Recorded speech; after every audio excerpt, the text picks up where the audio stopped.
এখানে যত যুবক আছে সব শেখ খাওয়া জিজ্ঞাসা করেন একবার খায় না একাধিকবার খেয়েছে। আমার তো বিশ্বাস সামনের ফেব্রুয়ারিতেও খাবে। ফুল নেয় ঠিকই, হোটেলে খায় ঠিকই, পার্সেলও লয়া যায় ঠিকই, কিন্তু বাড়ির যে জুতা পাঠায় দেয়। IU তো আল্লাহ উম্মতে মোহাম্মদী বানায়া আমার কপালটাকে এত বড় করলো কে? আল্লাহ। এই উম্মতের কপাল মাইপা বলতে পারবে না কপাল কত বড়। সুবহানাল্লাহ। প্রমাণ দিব।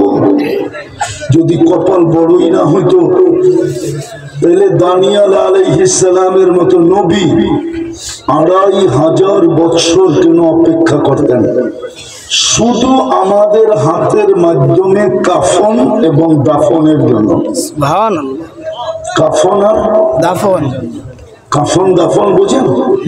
আমরা ওনাকে কাফন পড়ায়া দাফন করব, এই জন্য উনি 2500 বছর অপেক্ষা করছেন।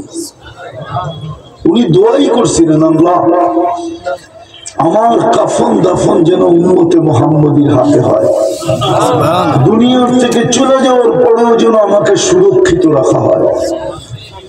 রাসূল নবী যদি আপনার ভাগ্য না দেখতেন তাহলে এই দোয়া কেন করতেন?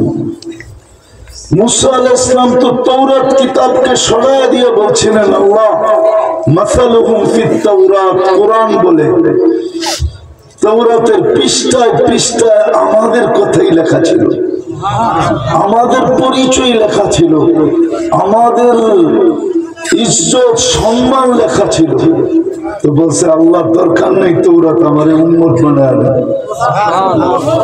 আল্লাহ বলে অনেক আগে চলে আসছো, উম্মত হওয়া সম্ভব, উম্মত হওয়া সম্ভব না।